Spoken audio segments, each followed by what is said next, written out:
Salut, salut, bonjour, bonjour, bonsoir. C'est Congo News 24. Nous sommes encore aujourd'hui pour vous présenter cette émission sur notre beau pays, la RDC. Comme d'habitude, avant de commencer, nous disons merci à Dieu, nous disons merci à nos chers abonnés et téléspectateurs qui nous suivent partout dans le monde et en RDC. Au sommet, le président de la République, Félix Tshisekedi, a reçu en audience le Premier ministre Sylvestre Ilunga. Et bientôt, la liste du nouveau gouvernement sera publiée. Bandiko, président de la République, a Kutanaki na Sylvestre Ilunga, et puis selon laki Ilunga, parce que la liste est corrigée. Et puis bientôt, la publication bandiko. Donc, développons une émission à Bissou. Deuxième point, et yindi bandiko, la Cour des comptes. La Cour des comptes bandiko est maintenant établie en RDC, un nouveau magistrat bandiko. Alors, la Cour des comptes bandiko, ça bateau batala kaba détournement ya ba ministre, ba détournement ya bien l'État.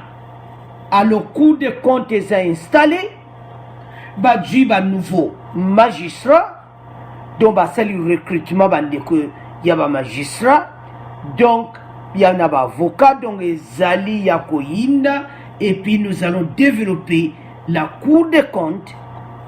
Oyo, c'est Premier ministre, a qu'il coupé ça, programme son gouvernement pour être bon, alors, on est à deuxième point de vue. Alors, commençons avec le premier point. Parce que le Premier ministre a été reçu en audience par le président de la République. Et puis, beaucoup Yokabandeko, le porte-parole, il y a presse présidentielle, Kassongo Mwema. Passons au premier point, Bandeko. Alors, Bandeko, premier point d'abissou. Le Premier ministre Sylvestre Ilunga a été reçu en audience à la Cité de l'Union africaine par le président de la République. Le président est rentré, il est maintenant à Kinshasa. Il a reçu en audience Sylvestre Ilunga. Et le Premier ministre va lui déposer son draft et le chef de l'État verra comment le mettre en musique. Donc, draft wana ezana maboko na ye. Alors président kotala yango ndenge nini draft wana ekozala publié. Alors bandeko ezala batala yango pe ba corriger yango pe ba publier yango. Alors bandeko, pourquoi bango nyonso il faut ba corriger yango? Commençons d'abord avec les FCC.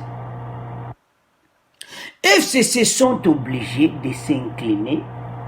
Kabila et FCC, Bazaki obligés à s'incliner et corriger les listes. Pourquoi? Bateau Nyonso, toutes les personnes sous sanctions européennes et américaines ne seront pas nommées par le président de la République. Donc, FCC, Kabila et FCC, il faut balongola batouana, corriger la liste, et puis va pesa draft wana, ndebo moni longa aeko pesa draft wana n'est pas président de la République. Pourquoi batouana bakokosala te? Parce que question ebele batu baza kotuna. Batouana présence na bango, batu lokola Minaku, Chadari, parce que ce sont les gens qui ont été cités dans la liste, il y a d'autres. Alors, longue liste à Batouana, nous sommes en sanctions européennes, américaines, Bakouros n'a jamais dans le nouveau gouvernement. C'est le gouvernement à changement. Yango, toujours mettre le peuple clair, et te Batouana, ceux qui sont dans la liste, il fallait toujours. Tokoso yango te bandeko ba montagne totangi libino des milliards o bauto pesa badona RDC passe bafigure wana bazati. Alors ceux qui va monika ka bafigure wana koti parce monde entier, monde américain na européen bo basunga kabiso mina badon bayebi ke batu wana mbongo wana ekenda baposhi na bango, batu wana baza na réputation ya babe. Yango président de la république aboyaki bavieux figure wana bazala na gouvernement. Et puis eza na bavieux figure mosusu mpe baza na basanction te, mais président azolinga mpe bango te. Alors bo baza na basanction bandeko. Premier point, pourquoi il ne peut pas être ministre de la République démocratique du Congo? Pourquoi? Parce que réputation na bango déjà o basalaki ya mabena gouvernement ya Kabila, et puis Amérique et les Européens, les États-Unis et les Européens bakopesa sous badon wana te, bayebi ke bato wana baza bato yo corruption elata bango. C'est ça le problème. O bozomona président de la République azobeta sete ete bavieux figure wana bakozala te na gouvernement. Voilà le premier point pourquoi Kabila et FCC faut s'incliner balongolo bayebi ke eko donc ezala blocage dans le développement ya RDC. Financièrement tokozala bloqué parce que bango bakolinga te longia mutu wana eza wana bapesa mbongo na bango baolinga te ata yo moko yike mutu wana yibaka okopesa te. Voilà le premier point oyo FCC Kabila baza obligé balongola bafigure wana, donc Kabila s'incline et corriger les listes et kolongola bakombo wana nyonso, et puis kotia bakombo asika pe ajouter les femmes. Et puis na côté ya cash basi ba publier liste na monto yebisa une émission passée secret dévoilé Augustin Kabuya liste apesa kibiso sota na liste na bandiko boko ke pe na site ya Congo News 24 bomona liste wana ya IDPS boko monete bati yango clair. Allo bandiko, avant de continuer notre émission, écoutons le porte-parole du président de la République, Kassongo Mwema. Il a bien précisé que le Premier ministre va déposer son draft au chef de l'État. Donc il n'y aura pas, dont le président va publier et le président va nommer, parce qu'il n'y a pas de raison pour que le chef de l'État bloque la sortie du gouvernement si la liste a été corrigée. Alors suivons ensemble le porte-parole du président Kassongo Mwema et on va continuer notre émission parce qu'il a bien précisé qu'il n'y aura pas de raison. Alors suivons Kassongo Mwema. Aujourd'hui, le Premier ministre a déjà consulté. Il doit maintenant transmettre le fruit de ces consultations au président de la République, puisque c'est quand même lui qui va procéder à la nomination de ceux qui ont été choisis par le Premier ministre pour être membre du gouvernement de la République. Le chef de l'État est conscient, parce que partout où il passe, une des questions qu'on lui pose souvent au niveau de ses pairs ou dans les instances internationales, c'est à quand le gouvernement? Et je pense que bientôt, là, comme il vient de rentrer, le Premier ministre va lui déposer certainement son draft, et le chef de l'État se fera le devoir de voir comment pouvoir mettre ça en musique. Pouvons-nous encore parler de retour à l'expéditeur pour la seconde fois? Déjà, je ne sais pas s'il y avait eu un retour à l'expéditeur pour la première fois. Le président de la République et lui se sont mis certainement d'accord sur un certain nombre d'autres conditions. Si cela apparaît dans ce que propose Monsieur le Premier ministre, je pense qu'il n'y a pas de raison que le chef de l'État bloque la sortie du gouvernement. Mais il est entendu que le chef de l'État ne laissera pas non plus passer un gouvernement dans lequel il estime qu'il y a des choses qui ne doivent pas se faire parce que le peuple attend un changement. Allô Bandeko, le peuple attend un changement. Kassongo Mwema assure que le Premier ministre a déjà consulté et il doit transmettre le fruit de ces consultations au président de la République. Donc selon Kassongo Mwema, le Premier ministre Assisi Moussane a consulté, va corriger la liste de tout le Bawana. Donc il y a le bloqué sortir gouvernement. Alors bandi ko bolandi Kassongo Mwema. le Premier ministre va lui déposer son draft et le chef de l'État verra comment le mettre en musique. Bandeko.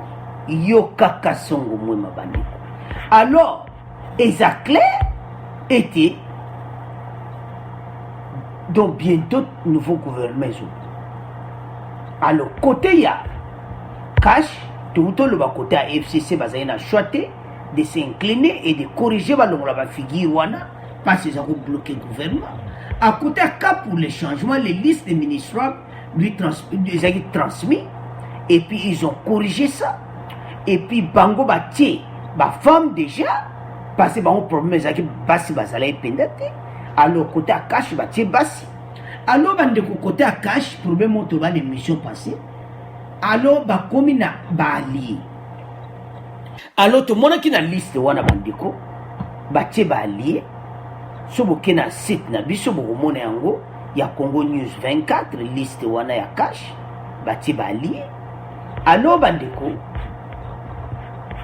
est clair que chef de l'État côté na bango donc ils ont commencé donc bientôt et c'est ça sa sous majorité ceux qui pena côté Cash va qu'on a allié belé alors ceux qui FCC na plus de 250 ba aux sous majorité alors bazo travailler na coalition mais pourquoi président de la République il faut côté na za la peine majorité pourquoi parce que le président de la République a passé le Cameroun, il est président.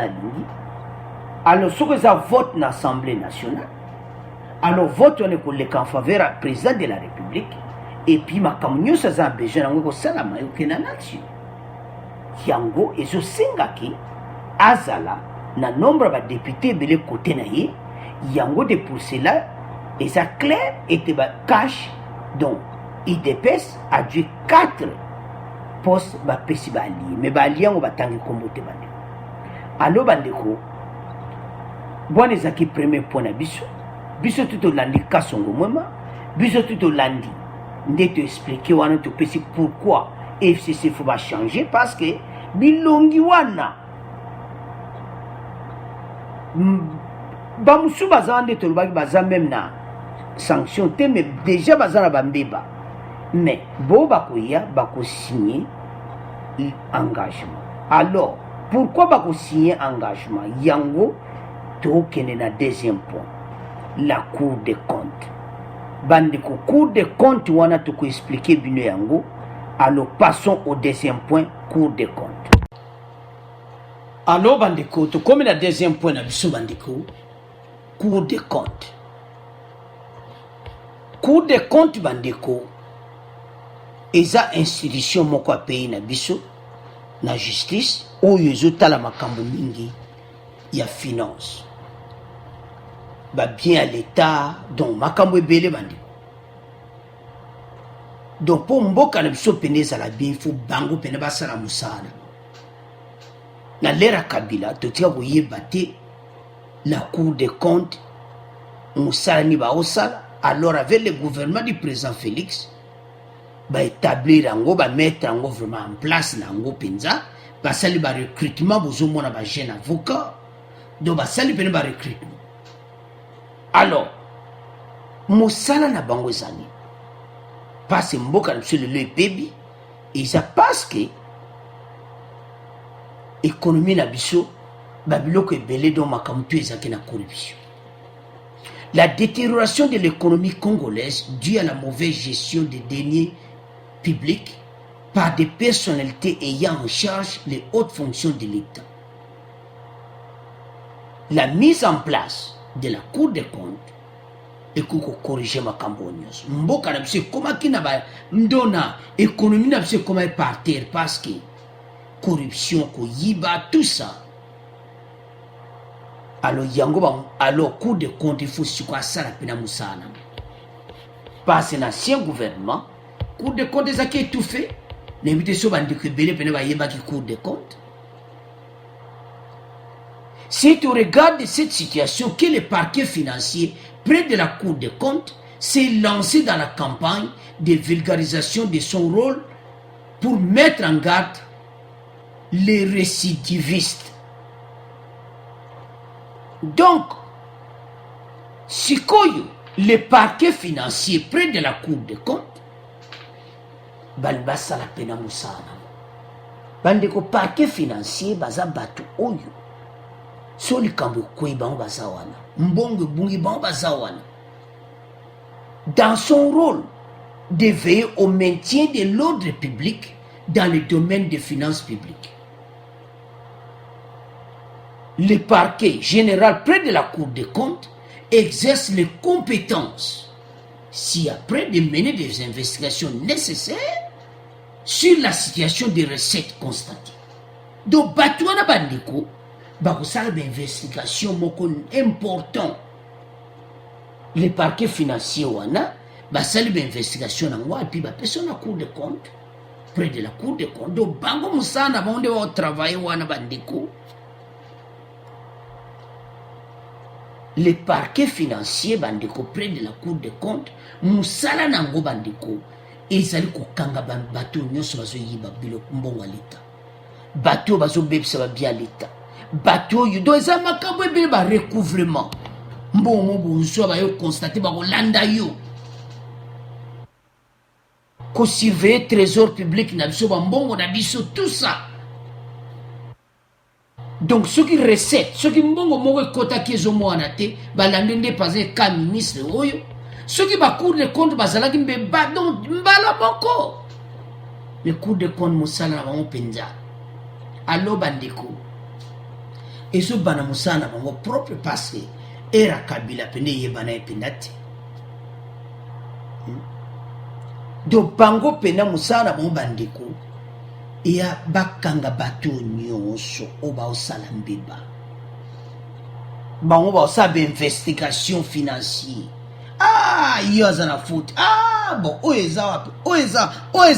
Allez, aux interpeller